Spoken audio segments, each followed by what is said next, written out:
சலவை இயந்திரத்தை கண்டுபிடித்தவர் ஒரு மேதை. இது மிகவும் எளிமையாக தோன்றினாலும் இதற்குள் நிறைய சாதுரியமான பொறியியல் உள்ளது. ஆரம்பத்தில் மேலேற்றுதல் சலவை இயந்திரங்கள் நடுவில் ஒரு கம்பி இருந்தது. இது தண்ணீர் மற்றும் துணிகளை தீவிரமாக அசைத்து சுத்தம் செய்யும். ஆனால் பல முறை துணிகள் சிக்கலாகி துணிகளுக்கு சேதத்தை ஏற்படுத்தும். மேலும் நிறைய தண்ணீர் வீணாகும். அதனால் தான் அடுத்து முன்னேற்றுதல் சலவை இயந்திரம் வந்தது. அது அனைத்தையும் மாற்றியது முன்னேற்றுதல்.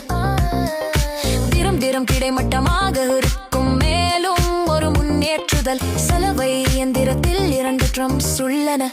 வெளிப்புற டிரம் மற்றும் உள்டிரம். வெளிப்புறம் தண்ணீரை சேமிக்கும். மேலும் நீங்கள் கதவை மூடிய பிறகுதான் தண்ணீர் உள்டிரமுக்குள் நுழையும். ஒரு காற்று அழுத்த சென்சார் எவ்வளவு தண்ணீர் தேவை என்பதை அளந்து தீர்மானிக்கிறது. அதன் பிறகு தண்ணீரை சூடாக்க ஒரு வெப்பமூட்டும் கம்பி உள்ளது. ஏனெனில் சூடான நீரில் சலவை தூள் சிறப்பாக செயல்படுகிறது. இப்போதுதான் உண்மையான வேலை தொடங்குகிறது. டிரம் சுழலும் போது அது துணிகளை மேலே பின்னர் கீழே போடுகிறது. இந்த மேல் நோக்கியும் கீழ் நோக்கியுமான உருளும் செயலான் துணிகளை சுத்தம் செய்கிறது. இது குறைவான தூக்கியம் படுத்துகிறது மற்றும் துணிகளின் மென்மையாக செயல்படுகிறது. சுழற்சி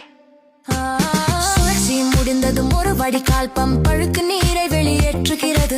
பின்னர் சுழற்சி வருகிறது. இதில் டிரம் நிமிடத்திற்கு சுமார் 10 முறை சுழல்கிறது. இருப்பினும் இவ்வளவு அதிக வேக சுழலும் போது நிறைய அதிர்வுகள் உருவாகும். அதனால் தான் சலவை இயந்திரத்தில் உள்ள டிரம் கீழே மற்றும் மேல் பக்கங்களில் உள்ள சுருள் வில்லுகள் மூலம் தாங்கப்படுகிறது. மேலும் அதிர்வுகளை கட்டுப்பாட்டில் வைக்க கனமான கான்கிரீட் எடைகள் ஒன்று மேலே ஒன்று கீழே வைக்கப்படுகின்றன. இவை இல்லை என்றால் சலவை இயந்திரம் ஆடத் தொடங்கிவிடும். இந்த அதிக வேகத்தில் மையவை இலக்கு விசி துணிகள் இருந்து தண்ணீரை வெளியே இழுக்கிறது. அதனால் தான் உங்கள்